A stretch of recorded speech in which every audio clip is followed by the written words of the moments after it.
sense of what the book is about. In this case, it's also necessary that you ensure that there's only one table of contents in the material. Sometimes you have more than one. For example, the table of contents that you're looking at the beginning of this chapter is really a table of contents for the commentary of the author. This chapter, if you'll notice at the bottom of the page, also has an Appendix A, which is the 489 statutes, and also Appendix B, which are excerpts from the board rules. What this probably means, and in fact when you look at it you'll find it to be the case, that there are other tables of contents within this chapter.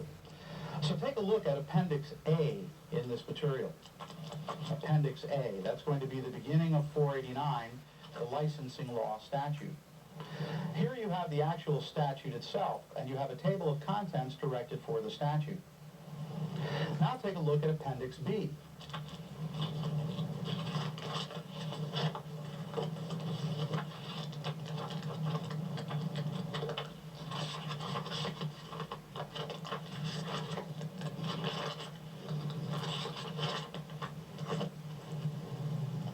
In Appendix B, you also have a table of contents, but this time for the board rules. As you'll find out when you look at the chapter, there is a difference between the statute and the board rules. The statute is senior to the board rules. The board itself is created by the statute. However, notwithstanding the specific topic that will be talked about in its turn in its proper module, the first step in studying any of these books is to open the book up, look at the table of contents, check and make sure that that's the only table of contents in that book or exhibit. After you've looked at the table of contents and gotten some idea of what's inside the material, take a look to see if there's any kind of a glossary in the book, and whether or not there's a comprehensive index in the book. By constantly looking at these three things, the table of contents, any glossary, and an index, you'll get easily familiar with the books, and you'll find how it is to get material from specific sections.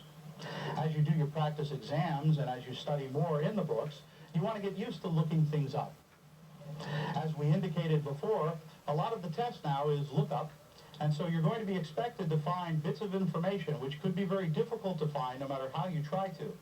So it's important to get as familiar as possible with the material, and the first step is to take a look at the table of contents.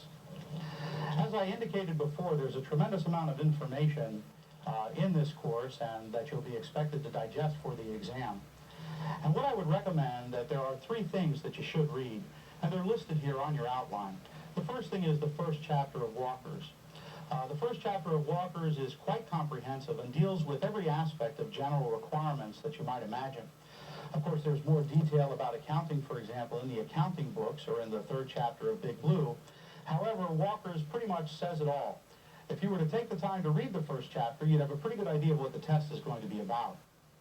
The second thing you want to read is the last chapter of the Contractor's Manual, Big Blue.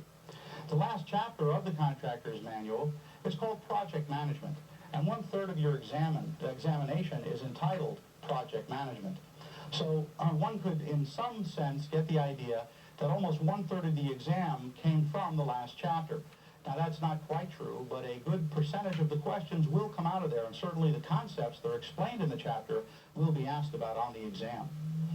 The final thing that you should read or look over carefully is the AIA document, the 201 document. Although this is kind of lengthy and in very small type, it's a good idea for you to get familiar with this document, as it does bring up issues not only for the exam, but later on in your professional career. Topic 3.3 in your outline says practice questions for the books. At the end of each module, you're going to be given practice questions for that particular module. However, in Module 10, the last module, there's a host of practice exams and practice questions for each of the reference books, and it's a good idea from time to time for you to go ahead to Chapter 10, to Module 10, and answer some additional questions. That way you'll have plenty of questions in practice before your exam and before you come to the crayons. So you're going to use the exams at the end of each module to test your knowledge of that module. And then to get familiar with a particular reference book, you're going to go to Module 10 and look at some of the questions and answer some of the questions dealing with that particular reference book.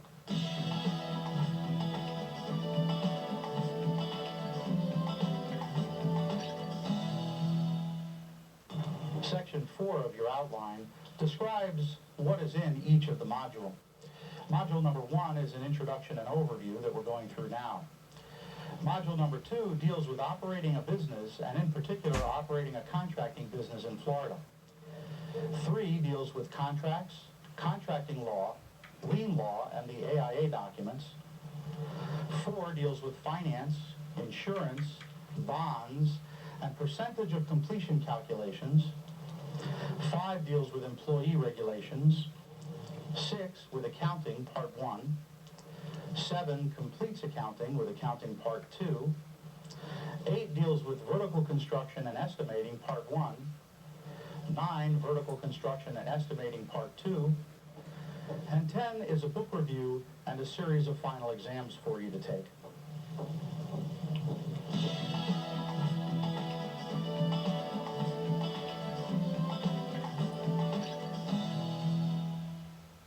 Section 5 of your outline is entitled Making the Most of Your Course. And it's really just an opportunity for me to share with you some ideas that may help you through this process. The first is, take a little at a time. It's not important that you devote tremendous amounts of time to this process, but it is important that you spend a little bit of time over a period of time in order to get the concepts. As you've probably heard me say before, this material isn't difficult in the way we mostly think difficulty is. It's difficult in the sense that there's so much of it. And in order to get familiar with it, you simply have to get familiar with the process and go through the material a couple of times. So take a little at a time and work your way through the material. The second item is a little phrase that we have in the class. It relates to a commercial that they used to show for a bottle of shampoo. I think it was called Prel. And they showed a little pearl dropping through the bottle. Now, you may find yourself in that position. You're looking at all this material and you feel yourself kind of floating or wobbling around. What's going to happen to you, however, and we refer to this as the pearl dropping, is that the information is going to simplify. At the end of the rainbow, this information is going to be very direct and simple. And you're going to see that you can look at a question, identify the reference book that it pertains to, find the information, and answer the question. But getting to that point may take a little time. So if you're finding that you're not quite getting it, write whatever questions you have down and bring them into your class, and keep at it. And you'll find that that pearl will drop and things will get very simple. Another suggestion here to help you with this is that you listen to the entire video for each module first.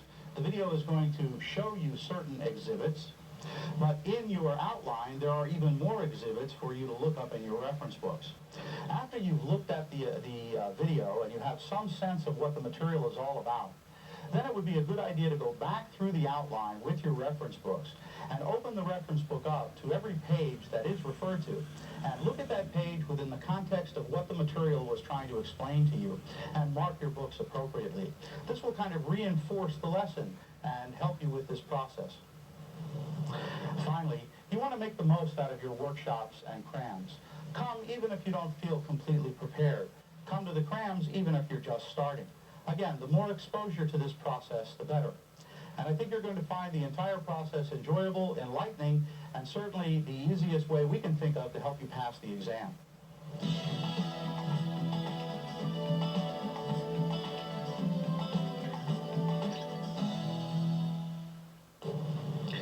The last section of your Module 1 outline refers to a word about math problems and estimating.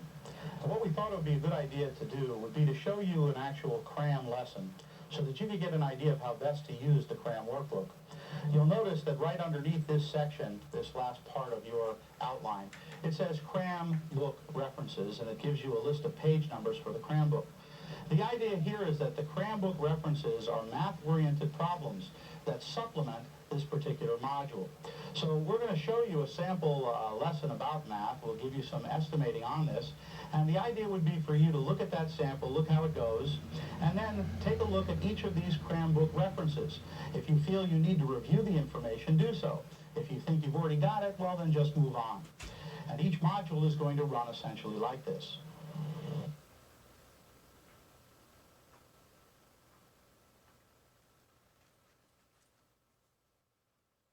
There are certain basic math skills that, if mastered, will help you in this process. And if you'll follow along with me from your cram book, we're going to go through these 10 rules to happily pass examinations with.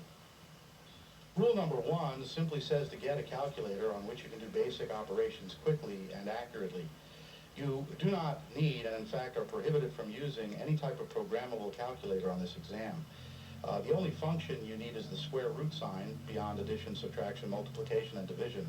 So a very simple, inexpensive calculator is best, and one in which you can easily press the numbers and read the entries and so forth is certainly your best bet. It is permissible to use a construction master calculator, but I personally advise against it. I prefer to do a minimum amount of calculations and to try to get things out on paper first. However, the important thing is that you get a simple calculator and that you actually bring 2 of them with you to the exam in case one of them goes on the blank. Rule number 2 has to do with certain formulas that are used continuously when they're asking questions on this type of an exam. These formulas deal with areas and volumes, and the basic geometric shapes are rectangles, trapezoids, circles. All of these formulas are located in the last chapter of Walker's, the chapter called mensuration, and that's another chapter in Walker's that it's a good idea to get familiar with. Topic number 3 deals with simply reviewing how to work with a percent. Sometimes questions on the exam can ask you something that on its surface looks very simple, but unless you keep your wits about you becomes difficult. For example, if I asked you to multiply 0.40% by 200 feet, and an example of a question like that would be a grade question where they're talking about a very gentle slope for drainage purposes across, say, a parking lot, and perhaps they tell you that the grade is 0.40% per foot, and they're telling you that the parking lot is 200 feet long, and you need to find out exactly how much change of elevation is going to occur from the high point to the low point. And what you have to keep in mind is that this is a very, very small number, and the answer you're going to wind up getting is 0.8 of a foot. Now, what they will do on this exam is they will have all of the possible mistakes that you could easily make there as potential answer choices. And you probably will not see 0.8 of a foot as an answer. What they'll probably do is convert that back to inches and show you that as an answer, and then give you an answer that's just 8 feet as a possible choice. And if you're not keeping your wits about you, you'll see the 8 in your calculator, you'll see the 8 on the exam, and you'll select the wrong number. The fourth item of information deals with practicing the solving of volume and surface area problems. In particular, and also referenced in this cram book, are elevator pits, which are a rectangular cube, planters, which are rectangular cubes with a footing, curb and gutter, which is a shape consisting of a square and 2 trapezoids, entryway stairs, which is a cube with voids. And although this may not make immediate sense to you, as you go through the material, you will come across these kinds of problems, and you'll get a pretty good idea of how to do them. Like anything else, once you've done a few of them, it's not very difficult at all. Point number 5 we're going to spend a little time with, and these are several concepts that if you master the concepts, you will save yourself a lot of invested time. And let me say, first of all, that the most important feature of estimating is that you picture what it is that you're trying to estimate. This can be difficult to do, but the more thoroughly you actually picture it, the easier things are going to be. And so, for example, if you were trying to figure out things concerning a rectangle, and you're sitting inside of a classroom, it's a pretty good idea to just look around the classroom and realize you're standing inside the rectangle and visualize what the various measurements are. However, the 3 concepts under review here deal with the idea of something called a cross-sectional area and its relationship to volume. And in order to explain that, I'm going to cut to a different type of picture. Here we have a simple rectangular block. If we wanted to indicate the 2 dimensions of this rectangle surface, we could give them various names, but we would be talking about a dimension running this way and a dimension running this way.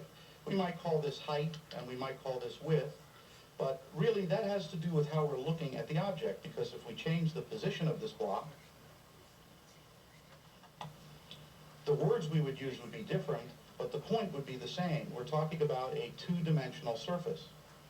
If we multiply one of the dimensions by the other dimension, what we get is the surface area of this shape. And the units that we're going to wind up getting are going to wind up being square units. So 2 dimensions multiplied together will give us an answer in square units. Well, what kind of units? Will they be inches? Will they be feet? Well, whatever you start with is what you're going to wind up with. You're going to measure this way, and you're going to measure this way, and you're going to make sure the measurements are consistent. And you're going to multiply them together, and your answer is going to be in square units, and the units themselves will be whatever it is that you started with. If we were now looking at this block from the point of view of 3 dimensions, we would be adding the 3rd dimension here. And so we would have 2 dimensions this way and a 3rd dimension here. And again, we might call this the height, and we might call this the width. We might call this the length. We could change the names, but the point is a 3-dimensional object is a solid object and represents the volume of the entire object. So if we wanted to find the volume of this rectangular block,